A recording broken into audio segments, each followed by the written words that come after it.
ओम शांति। आज 28 अगस्त 2024 के बाबा के अनमोल मधुर महावाक्य सुनेंगे।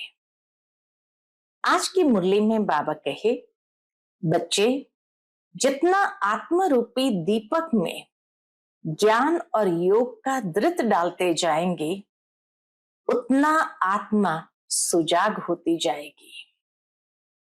ज्ञान के लिए कहा जाता है, ज्ञान शक्ति है, ज्ञान प्रकाश है। तो बाबा कहे, जितना ज्ञान का प्रकाश आता जाएगा, अंधकार समाप्त होता जाएगा और ज्ञान और योग के बल से आत्मा सशक्त हो जाएगी। तो इस ज्ञान की शक्ति से आत्मा प्रकाशमान, चमकीली बनती जाएगी। योग अर्थात बाबा की याद, जितना बाबा को याद करेंगे उतना आत्मा लाइट होती जाएगी। साथ ही साथ बाबा कहे, इस योग बल से आत्मा कर्मेंद्रिय के ऊपर जीत प्राप्त कर लेंगी और ये कर्मेंद्रियां शीतल हो जाएगी और माया कभी तंग नहीं करेगी। तो योग की शक्ति का कवच जितना होगा, उतना माया कभी तंग नहीं करेगी। और साथ ही साथ बाबा कहे, पवित्रता की धारणा भी बहुत अच्छी हो जाएगी। तो इसीलिए बच्चों के अंदर ज्ञान बल, योग बल और पवित्रता का बल आवश्यक है। सुनते हैं आज के बाबा के अनमोल मधुर महावाक्य। ओम शांति। मीठे बच्चे, तुम जितना बाप को याद करेंगे उतना आत्मा में लाइट आएगी। ज्ञानवान आत्मा चमकीली बन जाती है। आज की मुरली से प्रश्न है, माया किन बच्चों को जरा भी तंग नहीं कर सकती? उत्तर, जो पक्के योगी है, जिन्होंने योग बल से अपनी सर्व कर्मेंद्रियों को शीतल बनाया है, जो योग में ही रहने की मेहनत करते हैं, उन्हें माया जरा भी तंग नहीं कर सकती। जब तुम पक्के योगी बन जाएंगे, तब लायक बनेंगे और लायक बनने के लिए प्योरिटी फर्स्ट है। ओम शांति। मीठे मीठे बच्चों को बाप बैठ समझाते हैं, अज्ञान के कारण तुम्हारी आत्मा डल हो गई है। हीरे में चमक होती है ना, पत्थर में चमक नहीं होती। इसलिए कहा जाता है, पत्थर मिसल डल हो गई है। फिर जागती है तो कहा जाता है, ये जैसे पारसमणि है। आत्मा जब जागती है, पवित्र बनती है, तो जैसे पारसमणि है। अब अज्ञान के कारण आत्मा की ज्योति डिम हो गई है। काली नहीं होती है, नाम ये रखा हुआ है। आत्मा सबकी एक जैसे होती है। शरीरों की बनावट अनेक प्रकार की होती है, आत्मा तो एक ही है। अब तुम समझते हो, हम आत्मा है, बाप के बच्चे हैं। ये सारा ज्ञान था, वह फिर धीरे धीरे निकल गया है। निकलता निकलता आखिर कुछ नहीं रहता तो कहेंगे अज्ञान। तुम भी अज्ञानी थे, अब ज्ञान के सागर से ज्ञानी बनते जाते हो। बाबा के अज्ञानी से ज्ञान के सागर से ज्ञानी बनते जाते हो। आत्मा तो बहुत सूक्ष्म है, इन आंखों से देखने में नहीं आती। बाप आकर समझाते हैं, बच्चों को नॉलेजफुल बनाते हैं, तब सुजाग होते हो। घर घर में सोजरा हो जाता है। अभी घर घर में अंधेरा है, अर्थात आत्मा डिम हो गई है। एकदम जैसे उसकी लाइट ही डिम हो गई है। अब बाप कहते हैं मुझे याद करो, तो लाइट आ जाएगी, फिर तुम ज्ञानवान बन जाएंगे। बाप इसकी ग्लानि नहीं करते हैं, यह तो ड्रामा का राज समझाते हैं। बच्चों को कहा है ना, यह तो सब मूढ़मती हो गए हैं। मूढ़मती अर्थात जो अज्ञानता के कारण और अपने अहंकार के नशे में है। तो बच्चों को कहा है ना, यह तो सब मूढ़मती हो गए हैं। कौन कहते हैं? बाप। गीता में ये महावाक्य है कि मनुष्य मूढ़मती होने कारण मुझे पहचानते नहीं। तो कौन कहते हैं? बाप। बच्चे, तुम्हारी कितनी सुंदर बुद्धि बनी थी श्रीमत पर, अभी तुम फील करते हो ना। श्रीमत पर चलने से ही हमारी बुद्धि कितनी सुंदर बनी थी। तुम्हें ज्ञान मिला है, ज्ञान को पढ़ाई कहा जाता है। बाप की पढ़ाई से हमारी ज्योति जग गई है। इनको ही सच्ची सच्ची दीपावली कहा जाता है। छोटेपन में मिट्टी के दीपक में तेल डाल ज्योति जगाते थे, वह तो रस्म चलती रहती है, उनसे कोई दीपावली नहीं होती। यह तो आत्मा जो अंदर है वह डिम हो गई है, उनकी ज्योति बाप आकर जगाते हैं। आत्मा की ज्योति जो एकदम डिम हो गई, उनको बाप आकर जगाते हैं। बच्चों को आकर नॉलेज देते हैं, पढ़ाते हैं। स्कूल में टीचर पढ़ाते हैं ना, वह है हद की नॉलेज, यह है बेहद की नॉलेज। कोई साधु संत भी पढ़ाते हैं क्या? रचयिता और रचना के आदि मध्य और अंत की नॉलेज कब सुनी? कभी कोई ने आकर पढ़ाई? जाकर देखो कहाँ ये नॉलेज पढ़ाते हैं। सिर्फ एक बाप ही पढ़ाते हैं, तो उनके पास पढ़ना चाहिए। एक बाप ही है जो हमें ये नॉलेज पढ़ाते हैं, तो बाबा कहे उनके पास पढ़ना चाहिए। बाप अनायास ही आ जाते हैं, ढिंडोरा थोड़ी पीटते हैं कि मैं आ रहा हूं। अनायास ही आकर प्रवेश करते हैं। वह आवाज तो कर ही नहीं सकते जब तक उनको ऑर्गन्स ना मिले। परमात्मा आवाज तो कर ही नहीं सकते जब तक ऑर्गन्स न मिले, अर्थात इंद्रियां न मिले। आत्मा भी ऑर्गन्स बिगर आवाज नहीं कर सकती है। शरीर में जब आई है तब आवाज करती है। तुम समझाओ तो कोई मानेंगे नहीं। बच्चों को जब यह नॉलेज दी जाती है तब समझते हैं यह नॉलेज एक बाप के सिवाय कोई दे ना सके। विनाश का साक्षात्कार भी कोई चाहते थोड़ी है, यह बाप ही आकर कराते हैं। मनुष्य ने कोई सोचा थोड़ी था कि हमें विनाश का साक्षात्कार हो, बाबा ही आकर कराते हैं। ड्रामा अनुसार पुरानी दुनिया अब खत्म होनी है, नई दुनिया स्थापन हो रही है। जिनको बाप से नॉलेज लेनी है वह आते रहते हैं। कितनों को ज्ञान दिया होगा, अनगिनत। अब तक कितनों को ज्ञान दिया होगा, अनगिनत। गांव गांव से कितने ढेर आते हैं।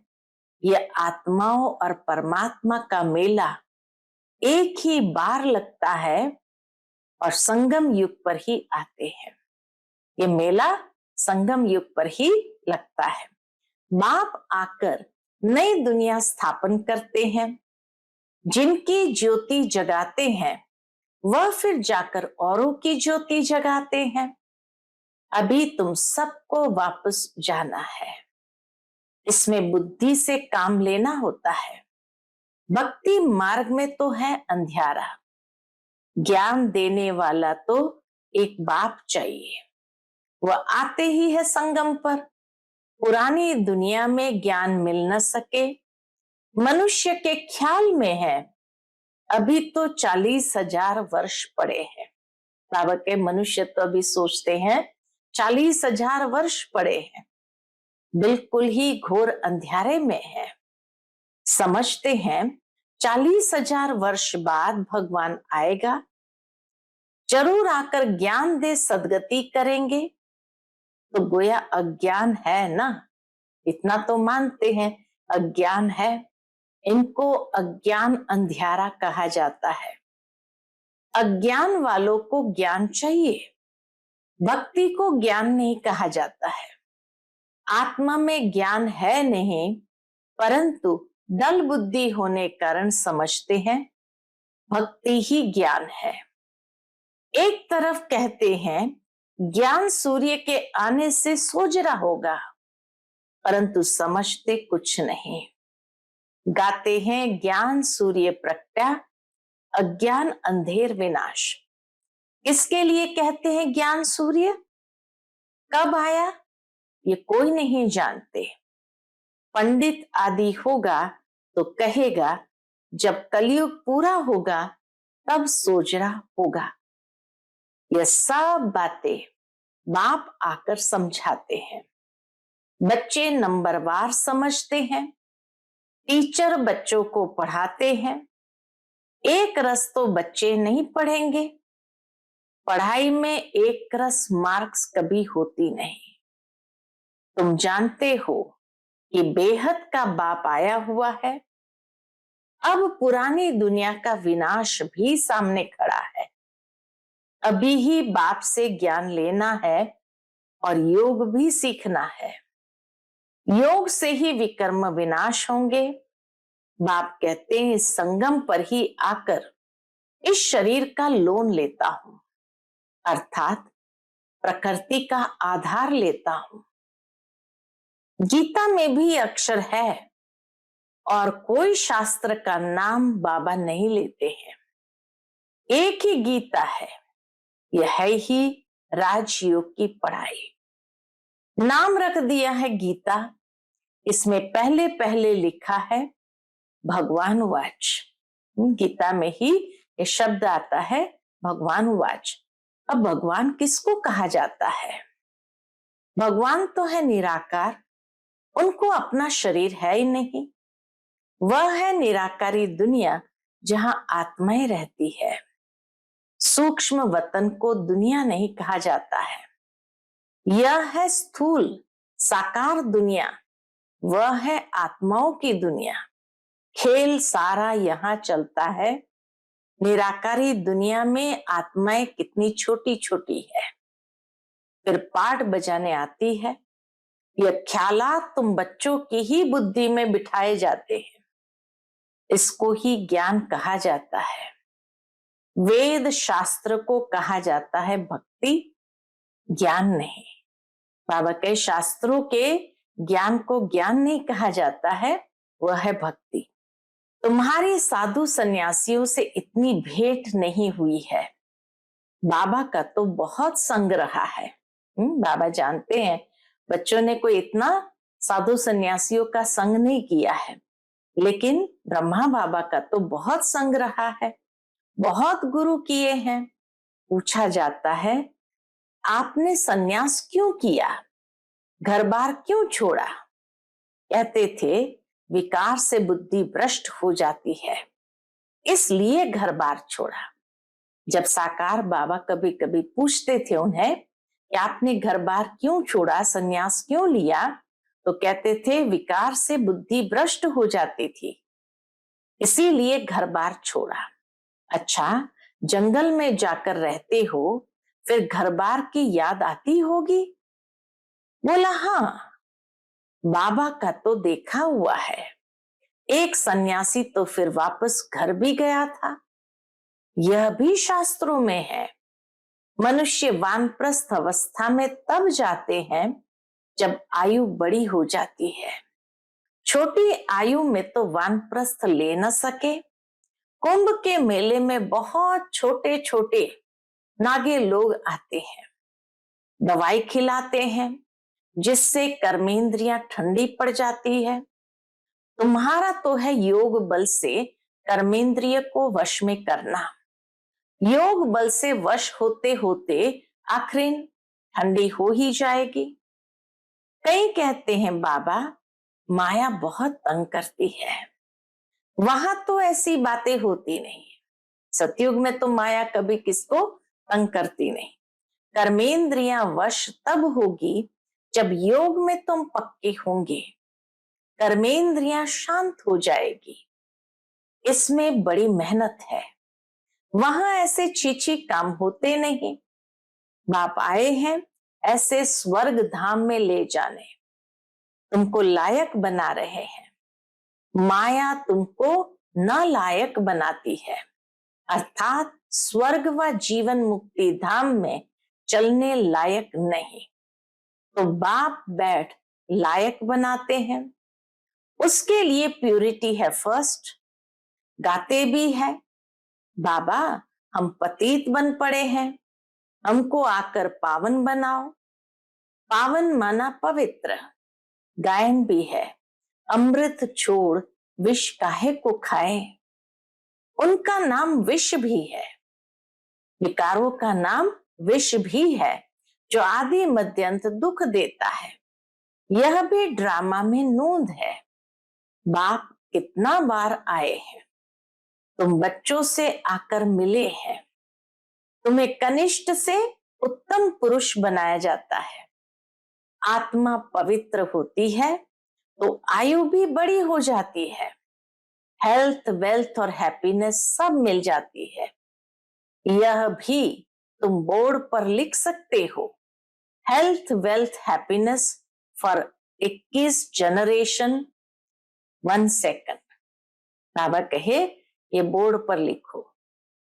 हेल्थ वेल्थ हैप्पीनेस माना स्वास्थ्य, समृद्धि और खुशी 21 पीढ़ी तक, और वह भी 1 सेकंड में। तो बाबा कहे health wealth happiness for 21 generation in 1 second. बाप से ये वर्षा मिलता है 21 जन्मों के लिए। कई बच्चे बोर्ड लगाने से भी डरते हैं। बोर्ड तो सबके घर पर हो रहता ही है ना। बाबा कहे बोर्ड तो सबके घर पर रहता ही है। तुम सर्जन के बच्चे हो ना, तुमको हेल्थ वेल्थ हैप्पीनेस सब मिलती है, तो तुम फिर औरों को दे सकते हो तो क्यों नहीं बोर्ड पर लिख देते हो। तो मनुष्य आकर समझे कि भारत में आज से 5000 वर्ष पहले हेल्थ वेल्थ थी, पवित्रता भी थी। स्वास्थ्य समृद्धि थी और पवित्रता भी थी। बेहद के बाप का वर्षा 1 सेकंड में तुम्हारे पास बहुत आएंगे। ऐसा लिखेंगे तो बाबा कहे तुम्हारे पास बहुत आएंगे। तुम बैठ समझाओ यही भारत सोने की चिड़िया थी, इन्हों का राज्य था। फिर ये कहां गए? 84 जन्म पहले यह लेंगे। यह नंबर 1 है ना, यही फिर लास्ट में आते हैं। बाप कहते अब तुम्हारा 84 का चक्र पूरा हुआ, फिर शुरू होना है। बेहद का बाप ही आकर ये पद प्राप्त कराते हैं। सिर्फ कहते हैं तुम मुझे याद करो तो पावन बन जाएंगे। 84 जन्म को जानकर बाप से वर्षा लेना है, परंतु पढ़ाई तो चाहिए ना। तुमको कहा जाता है स्वदर्शन चक्रधारी। नया तो कोई समझ ना सके। तुम जानते हो स्व आत्मा को कहा जाता है। स्वदर्शन चक्र माना स्व आत्मा को कहा जाता है। हम आत्मा जो पवित्र थी, शुरू से लेकर 84 का चक्र लगाया, वह भी बाप बताते हैं तुमने पहले पहले शिव की भक्ति शुरू की। तुम तो अव्यभिचारी भक्त थे, बाप के सिवाय कोई समझा न सके। बाप कहते हैं मीठे मीठे बच्चों, तुमने पहले पहले ये जन्म लिया। कोई शाहूकार होगा तो कहेंगे ना कि आगे जन्म में इसने ऐसा कर्म किया है, इसीलिए ऐसा घर में जन्म हुआ है। कोई रोगी होगा तो कहेंगे पिछले कर्म का हिसाब किताब है। मनुष्य के कर्मों के अनुसार ही उसकी जन्म की क्वालिटी है। अच्छा, इन लक्ष्मी नारायण ने कौन से कर्म किए? ये बाप बैठ समझाते हैं। इनके 84 जन्म पूरे हुए, फिर फर्स्ट नंबर में आना है। भगवान संगम युग पर ही आकर राजयोग सिखलाते हैं। अभी तुम समझ रहे हो कि बाबा हमें राजयोग सिखला रहे हैं, फिर भी तुम भूल जाएंगे। बाबा कहे फिर भी तुम भूल जाएंगे। कर्म, अकर्म और विकर्म की गुह्य गति भी बाप ने समझाई है।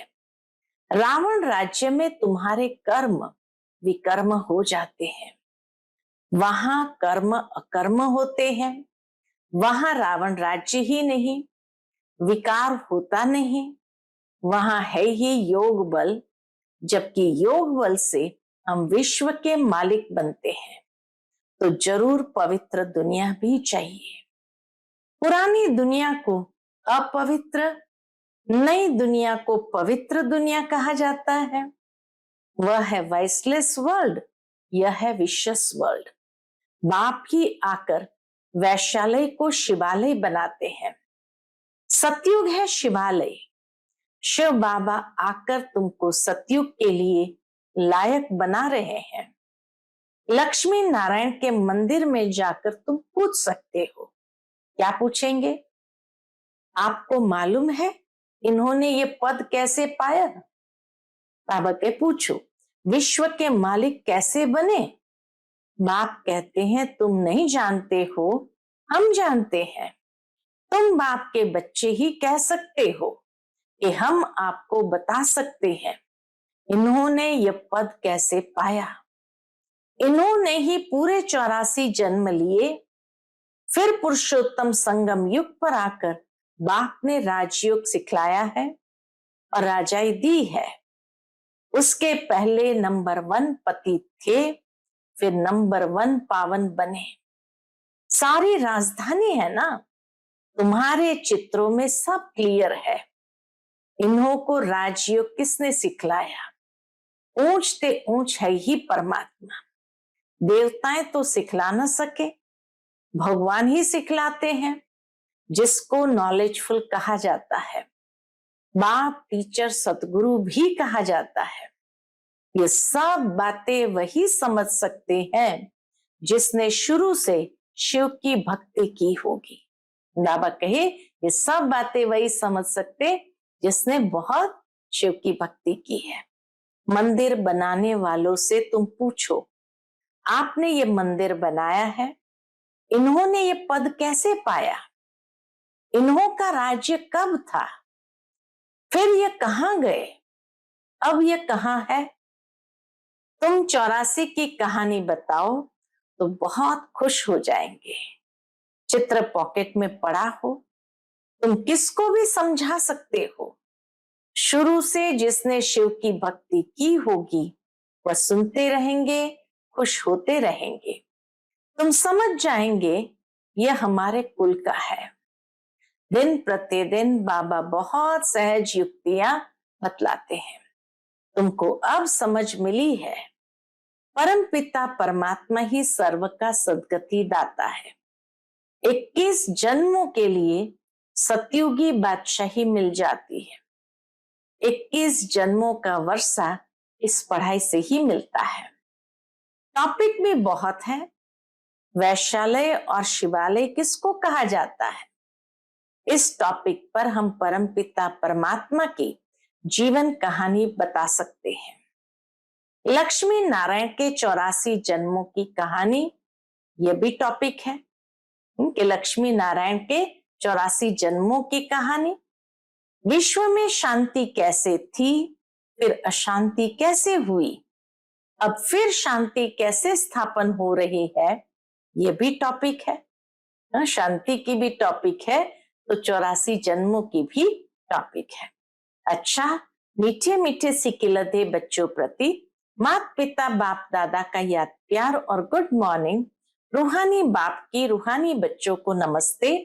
हम सब रूहानी बच्चों की रूहानी माता पिता बाप दादा को याद प्यार गुड मॉर्निंग और नमस्ते नमस्ते। शुक्रिया बाबा, शुक्रिया।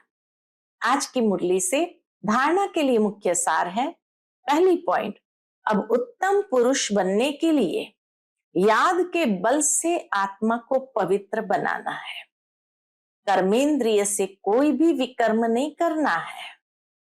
दूसरी पॉइंट, ज्ञानवान बन आत्माओं को सुजाग करने की सेवा करनी है। आत्मा रूपी ज्योति में ज्ञान योग का धृत डालना है।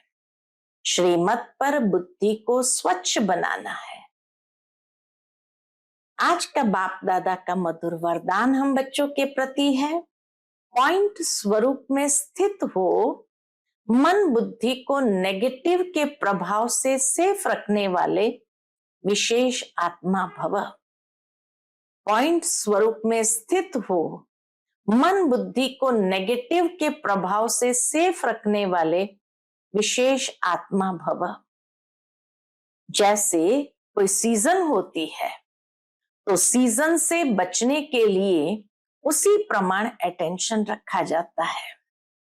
बारिश आएगी तो छाते, रेनकोट आदि का अटेंशन रखेंगे। सर्दी आएगी तो गर्म कपड़े रखेंगे। ऐसे वर्तमान समय मन बुद्धि में नेगेटिव भाव और भावना पैदा करने का विशेष कार्य माया कर रही है। इसलिए विशेष सेफ्टी का साधन अपनाओ। इसका सहज साधन है एक पॉइंट स्वरूप में स्थित होना। एक पॉइंट स्वरूप में स्थित होना।